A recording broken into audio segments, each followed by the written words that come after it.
Hi friends, welcome to TNPSC current affairs. இன்றைக்கி நம்ம இன்றைக்கான பேப்பர் பார்ப்போம்.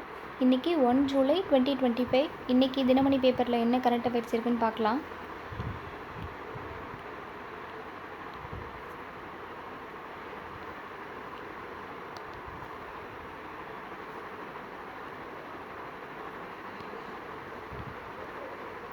இன்றைக்கி தேசிய மருத்துவர்கள் தினம் அப்படின்னு கொடுத்துருக்காங்க. தேசிய மருத்துவர்கள் தினம் யாருக்காக, யார் பேரில் யாரோட நினைவாக கடைபிடிக்கிறாங்கன்னா பிசி ராய் அப்படின்ற ஒருவரோட நினைவாக தான் கடைபிடிக்கிறாங்க. ஜூலை 1ஆம் தேதி தான் தேசிய மருத்துவர் தினம். பிசி ராய் அவரோட நினைவை போற்றும் வகையில் தான், அவரோட பிறந்தநாளை தான் ஜூலை 1ஆம் தேதி தான் தேசிய மருத்துவர் தினமாக கடைபிடிக்கிறாங்க. இவர் எந்த ஸ்டேட்டு சேர்ந்தவர்னா மேற்கு வங்கத்தை சேர்ந்தவர். மேற்கு வங்கத்தில் இரண்டாவது, அதாவது செகண்ட் சிஎம்மாகவும் இருந்திருக்காரு. பிசி ராய் அப்படின்னு சொல்கிறாங்க.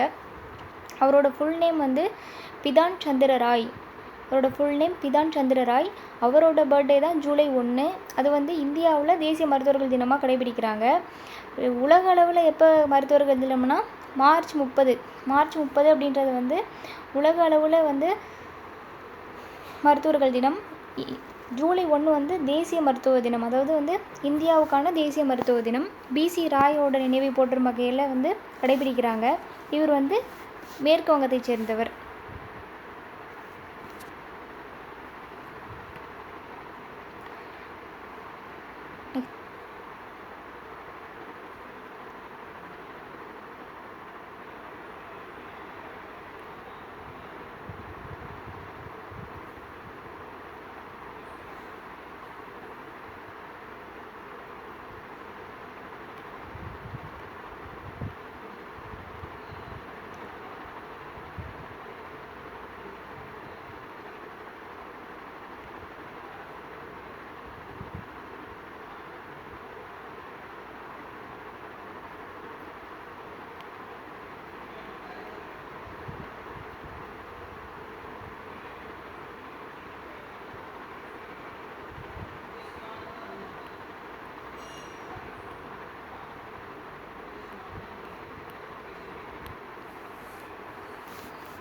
இங்கே ஷாங்காய் ஒத்துழைப்பு மாநாட்டை பற்றி கொடுத்துருக்காங்க.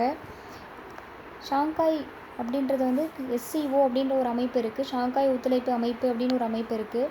இதில் இந்தியா ஒரு உறுப்பினராக இருக்குது. இப்போ இதோட மாநாடு, ஷாங்காய் ஒத்துழைப்பு அமைப்போட மாநாடு எங்கே நடந்துச்சுன்னா சீனாவில் இருக்க கிங்டாவோ அப்படின்ற நகரத்தில் நடந்திருக்கு.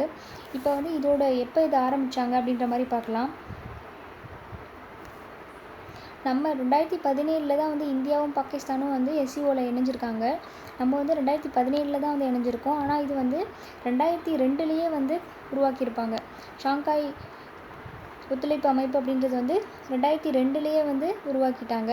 அதோட குறிக்கோள் என்னென்னா, பயங்கரவாதம், பிரிவினைவாதம், தீவிரவாதம் ஆகியவற்றை எதிர்கொள்ள உறுப்பு நாடுகள் இணைந்து ஒத்துழைப்பது அப்படின்றது தான் இதோட குறிக்கோள்.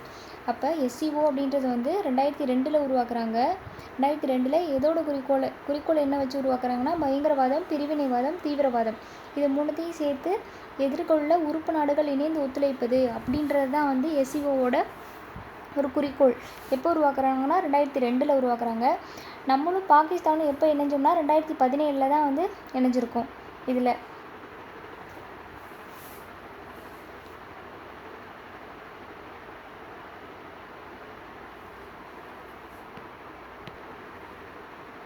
இப்போ என்ன பிரச்சனைனா, இந்த எஸ்சிஓவில் என்ன பிரச்சனைனா, இந்தியா அந்த கூட்டறிக்கையில் கையொப்பம் விடாமல் விலகி இருக்குது அப்படின்னு தவிர்த்திருக்காங்க அப்படின்னு சொல்லியிருக்காங்க. ஏன் தவிர்த்திருக்காங்கன்னா, இதில் இந்த கூட்டறிக்கையில் இந்த பாகிஸ்தான் பகல்காம் தாக்குதலை பற்றி எதுவுமே பேசலை அப்படின்றதுக்காக தான் இப்போ பாகிஸ்தானை சீனா ஆதரிக்கிறாங்க அப்படின்றதுக்காக தான் இந்தியா இந்த கூட்டறிக்கையில் கையொப்பமிடலை.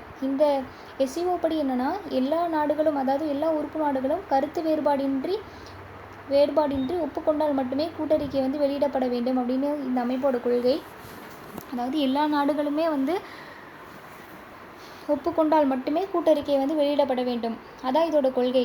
இப்போ இதிலேருந்து இந்தியா கூட்டறிக்கையில் கையெழுத்து இடாமல் இருந்திருக்கனால இந்த கூட்டறிக்கை வெளியிடலை அப்படின்னு சொல்கிறாங்க. இப்போ இதில் என்னென்னா, எஸ்சிஓ எப்போ உருவாக்குனாங்கன்னா 2ல் உருவாக்கியிருக்காங்க. அந்த அமைப்பு உருவாக்கிய குறிக்கோளே பயங்கரவாதம், பிரிவினைவாதம், தீவிரவாதம் இதை 3த்தையும் எதிர்க்கிறது தான். நம்ம எப்போ சேர்ந்தோன்னா 2017 தான் வந்து எஸ்சிஓவில் சேர்ந்துருக்கோம். இப்போ வந்து இதோட மாநாடு எங்கே நடக்குதுன்னா சீனாவோட கிங்டாவோ அப்படின்ற நகரில் தான் வந்து ஒத்துழைப்பு அமைப்பின் பாதுகாப்பு அமைச்சர்கள் மாநாடு வந்து நடைபெறுது. இது மட்டும் நம்ம தெரிஞ்சுக்கிட்டா போதும். நெக்ஸ்ட்டு டாபிக் பார்க்கலாம். இதில் ஸ்டார்டிங்கில் வந்து எந்தெந்த நாடு இருக்குன்னா சீனா, கஜகஸ்தான், அதுக்கடுத்து வந்து கிர்கிஸ்தான், ரஷ்யா, தஜிகிஸ்தான் அப்படின்ற 5 நாடுகள் வந்து இருக்குது. சீனா, கஜகஸ்தான், கிர்கிஸ்தான், தஜிகிஸ்தான், ரஷ்யா 5 நாடுகளும் வந்து இருக்குது. அப்புறம் வந்து 2001 தான் வந்து உஸ்பெகிஸ்தான் வந்து இணைஞ்சிருக்கு. ஃபஸ்ட்டு வந்து 5 இருக்குது. என்னென்னா சீனா, கஜகஸ்தான், கிர்கிஸ்தான், ரஷ்யா, தஜிகிஸ்தான் ஆகிய 5 நாடுகளும் இருக்குது. இதில் சீனாவை தவிர மற்ற 4 நாடுகளும் வந்து முன்னாள் சோவியத் யூனியனில் இருந்துச்சு. சீனா மட்டும் முன்னாள் சோவியத் யூனியனில் இருக்காது. மீதி இருக்க கஜகஸ்தான், கிர்கிஸ்தான், ரஷ்யா, தஜிகிஸ்தான் இதனாலும் வந்து முன்னாள் சோவியத் யூனியனில் இருந்துச்சு. நெக்ஸ்ட் அதுக்கப்புறம் 2001 வந்து உஸ்பெகிஸ்தான் வந்து இணைஞ்சிருக்கு. இது எப்போ ஆரம்பிச்சிருப்பாங்கன்னா வந்து 2001, 2002 அந்த காலகட்டத்தில் வந்து ஆரம்பிச்சிருக்காங்க. 1996 ஃபஸ்ட்டு இந்த 5 நாடுகளும் இருந்திருக்கு. நெக்ஸ்ட்டு 2001 வந்து உஸ்பெகிஸ்தான் வந்து இணைஞ்சிருக்கு. நெக்ஸ்ட்டு 2017 இந்தியாவும் பாகிஸ்தானும் இணைஞ்சிருக்கு. நெக்ஸ்ட்டு ஈரான் வந்து 2023 இணைஞ்சிருக்கு. லெபனான் 2024 இணைஞ்சிருக்கு. இப்போ வந்து மொத்தம் 10 நாடுகள் வந்து எஸ்சிஓ கூட்டமைப்பில் வந்து இருக்குது.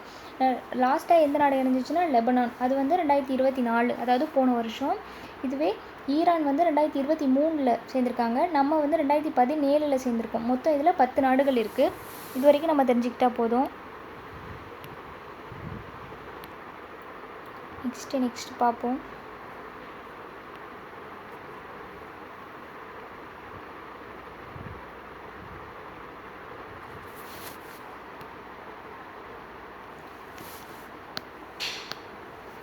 இங்கே வந்து 18 வயதை பூர்த்தி செய்திருப்பதோடு குறிப்பிட்ட தொகுதியில் குடியிருப்பவர்கள் மட்டுமே வாக்காளராக பதிவு செய்ய தகுதி பெற முடியும் என அரசமைப்பு சட்டம் 326 அதாவது ஆர்டிக்கல் 326 என்ன சொல்லுதுன்னா வந்து 18 ஏஜ் வந்து கம்ப்ளீட் ஆனால் தான் வந்து அவங்களுக்கு வாக்குரிமை அப்படின்ற மாதிரி சொல்லுது. இது கூட கேட்கலாம். ஆர்டிக்கல் 326 அப்படின்றது 18 வயது பூர்த்தி செய்தால் தான் அவங்க வந்து வாக்காளராக பதிவு செய்ய தகுதி பெற முடியும் அப்படின்னு சொல்லுது.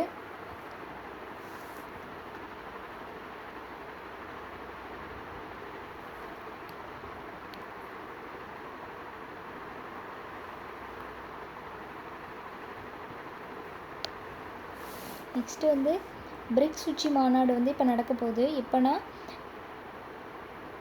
ஜூலை 2 ஜூலை 9 வரைக்கும் வந்து நடக்க போகுது.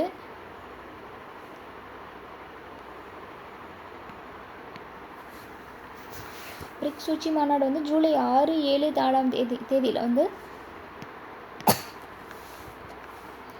பிரிக்ஸ் உச்சி மாநாடு வந்து ஜூலை 6, 7 அந்த தேதியில் வந்து பிரேசிலின் ரியோ டி ஜெனீரோவில் வந்து நடக்க போகுது.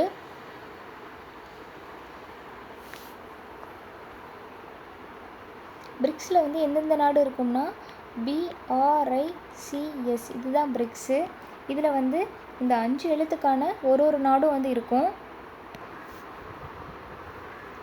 இதில் வந்து என்னென்ன கண்ட்ரிஸ் இருக்குன்னா மொத்தம் வந்து 10 கண்ட்ரிஸ் இருக்குது. Brazil, Russia, India, China, South Africa. பினா பிரேசில், ஆர்னா Russia, India, China, South Africa இருக்குது. இப்போ அதுவும் இல்லாமல் எகிப்து, எத்தியோப்பியா, இந்தோனேஷியா, ஈரான், UAE இந்த 5 நாடுகளும் வந்து இப்போ சேர்ந்துருக்காங்க. என்னென்னா எகிப்து எத்தியோப்பியா அதுவும் நெக்ஸ்ட்டு இந்தோனேஷியா நெக்ஸ்ட்டு ஈரான் இன்னொரு நெக்ஸ்ட்டு UAE இந்த 5 நாடுகளும் இப்போ வந்து பிரிக்ஸில் வந்து சேர்ந்துருக்காங்க. இதோட மாநாடு எங்கே நடக்க போகுதுன்னா பிரேசிலோட ரியோ டி ஜெனீரோவில் ஜூலை 6, 7 நடக்க போகுது.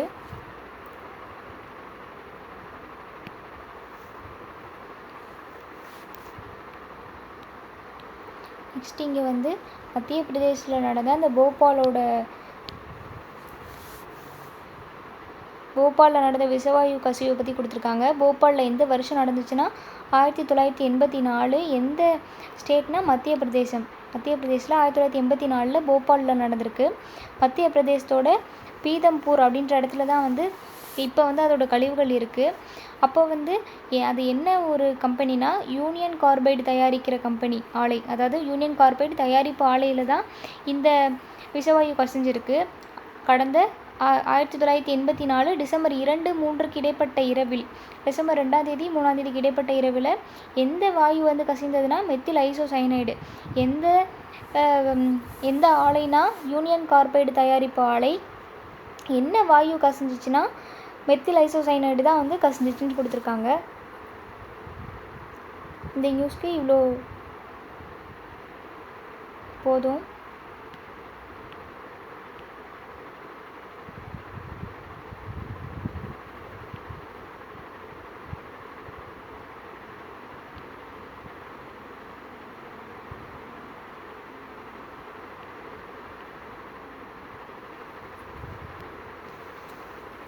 நெக்ஸ்ட் வந்து இங்கே ஷார்க் கூட்டமைப்பு பற்றி கொடுத்துருக்காங்க. ஷார்க் அப்படின்றது வந்து தெற்காசிய நாட்டு மக்களின் வாழ்வாதாரம், பொருளாதாரம், கலாச்சாரத்தை மேம்படுத்தும் நோக்கில் 1985 டிசம்பர் 8ஆம் தேதி வந்து வங்கதேசத்தில் உருவாக்கப்பட்டது. இதோட தலைமையகம் எங்கே இருக்குன்னா வந்து நேபாள நாட்டில் காத்மண்டுவில் இருக்குது. முன்னாடி வந்து நம்ம எஸ்சிஓ பற்றி பார்த்தோம், நெக்ஸ்ட்டு பிரிக்ஸ் பற்றி பார்த்தோம். இங்கே வந்து ஷார்க் கூட்டமைப்பு பற்றி பார்க்குறோம். எஸ்சிஓ வந்து 1996 வந்து அப்போ வந்து 5 நாடுகள் சேர்ந்துருக்கும். நெக்ஸ்ட்டு உஸ்பெகிஸ்தான், நெக்ஸ்ட்டு 2001 சேர்ந்துருக்கும். இந்தியாவும் பாகிஸ்தானும் 2017 சேர்ந்துருப்பாங்க. 2024 ஈரான் சேர்ந்துருப்பாங்க. 2023 ஒரு நாடு சேர்ந்துருக்கும். அதில் மொத்தம் 10 நாடுகள் இருந்துச்சு. அதே மாதிரி வந்து பிரிக்ஸ் கூட்டமைப்புலேயும் இப்போ வந்து 10 நாடுகள் இருக்குது. BRICSல இருக்கிற அந்த 5 நாட்டோடு சேர்ந்து இப்போ வந்து Indonesia, Iran, United Arab Emirates, அதுக்கப்புறம் வந்து எகிப்து, எத்தியோப்பியா, இந்த 5 நாடுகளும் சேர்த்து 10 நாடுகள் இருக்குது. பிரிக்ஸ் வந்து எப்போ ஸ்டார்ட் பண்ணியிருப்பாங்கன்னா 16 ஜூன் 2009 ஸ்டார்ட் பண்ணியிருப்பாங்க. அது எஸ்சிஓ வந்து 1996 ஸ்டார்ட் பண்ணியிருப்பாங்க. நெக்ஸ்ட்டு இங்கே ஷார்க் கூட்டமைப்பு எப்போ ஸ்டார்ட் பண்ணியிருக்காங்கன்னா 1985. மேபி இது மூணுத்தையும் கொடுத்து ஸ்டார்ட் பண்ண இயர் கூட வந்து கொடுத்து நம்மளை மேட்ச் பண்ண சொல்லலாம். ஸோ பார்த்து வச்சுக்கலாம். நெக்ஸ்ட்டு ஷார்க் வந்து எப்போ ஸ்டார்ட் பண்ணியிருக்காங்கன்னா 1985 டிசம்பர் 8ஆம் தேதி வந்து எங்கே ஸ்டார்ட் பண்ணியிருக்காங்கன்னா பங்களாதேஷில் ஸ்டார்ட் பண்ணியிருக்காங்க. இதோட தலைமையகம் நேபாளத்தில் இருக்க காத்மண்டுவில். இந்த கூட்டமைப்பில் வந்து இப்போ யார் யார் இருக்காங்கன்னா இந்தியா, பாகிஸ்தான், வங்கதேசம், இலங்கை, ஆப்கானிஸ்தான், பூட்டான், நேபாளம், மாலத்தீவு ஆகிய 8 நாடுகள் வந்து இருக்குது அப்படின்னு சொல்கிறாங்க. இந்த கூட்டமைப்புக்கு வந்து 2 ஆண்டுகளுக்கு ஒரு முறை தான் வந்து உச்சி மாநாடு நடைபெற்றுட்டு வந்திருக்கு. ஆனால் இப்போ லாஸ்ட்டாக 2014 அப்புறம் நடைபெறவே இல்லை அப்படின்னு சொல்லியிருக்காங்க. 2016 வந்து பாகிஸ்தானில் நடத்த திட்டமிட்டிருந்திருப்பாங்க, ஆனால் அது வந்து நடந்திருக்காது. 2014 அப்புறம் இதில் எந்த உச்சி மாநாடும் நடக்கலை. இதில் மொத்தம் 8 நாடுகள் இருக்குது. இந்தியா, பாகிஸ்தான், அதாவது இந்தியாவை சுற்றி இருக்க அந்த எல்லா நாடுகளும், இந்தியா, பாகிஸ்தான், வங்கதேசம், இலங்கை, ஆப்கானிஸ்தான், பூடான், நேபாளம், மாலத்தீவு. சீனாலாம் இல்லைங்க, நல்லா பார்த்து வச்சுக்கோங்க. சீனா இதில் இல்லை. ஷார்க் கூட்டமைப்பில் சீனா இல்லை. 8 நாடுகள் தான் இருக்குது. அது என்னென்ன நாடுகள்னு வந்து பார்த்து வச்சுக்கலாம். இந்தியா, பாகிஸ்தான், வங்கதேசம், இலங்கை, ஆப்கானிஸ்தான், பூடான், நேபாளம், மாலத்தீவு ஆகிய 8 நாடுகள் தான் வந்து இருக்குது. 2 வருஷத்துக்கு ஒரு தடவை வந்து இதுக்கு மாநாடு நடத்துவாங்க. இப்போ 2014 அப்புறம் எதுவுமே நடத்தலை. நெக்ஸ்ட்டு நியூஸ் பார்ப்போம். நெக்ஸ்ட்டு வந்து ஸ்கூல்ஸில் வந்து வாட்டர் பில் திட்டம் வந்து அறிமுகப்படுத்தியிருக்காங்க. வாட்டர் பில் திட்டம் அப்படின்றது வந்து தமிழ்நாடு அரசு வந்து அறிமுகப்படுத்தியிருக்கு. இது என்னென்னா 3 தடவை வந்து ஒரு நாளைக்கு வந்து பில் அடிப்பாங்க. அப்போ வந்து நீர்ச்சத்து குறைபாட்டை போக்கும் பொருட்டு மாணவர்கள் வந்து 3 தடவை தண்ணீர் குடிக்கணும் அப்படின்றத பொறுத்து இந்த திட்டம் கொண்டு வந்திருக்காங்க. எதுக்காகனா நீர்ச்சத்து குறைபாட்டை போக்குறதுக்காக வாட்டர் பில் திட்டம் தமிழகம் முழுவதும் இதில் அரசு மற்றும் அரசு உதவி பெறும் பள்ளிகளில் வந்து கொண்டு வந்திருக்காங்க. அரசு மற்றும் அரசு உதவி பெறும் பள்ளிகளில் தமிழகம் முழுவதும் வந்து கொண்டு வந்திருக்காங்க. இதில் வந்து 11 மணி, 1 மணி, அதுக்கப்புறம் வந்து ஈவினிங் 3 o'clock, 11 மணி, மதியம் 1 மணி, அதுக்கப்புறம் ஈவினிங் 3 மணி, 3 தடவை வந்து பெல் அடித்து ஒரு 5 நிமிஷம் வந்து கொடுக்க போகிறாங்க. அந்த 5 நிமிஷத்தில் வந்து மாணவர்கள் வந்து அவங்களோட தண்ணி வந்து குடிச்சுக்கணும் அப்படின்ற மாதிரி கொடுத்துருக்காங்க. இந்த திட்டத்துக்கு பேர் வந்து வாட்டர் பில் திட்டம் அப்படின்னு சொல்கிறாங்க.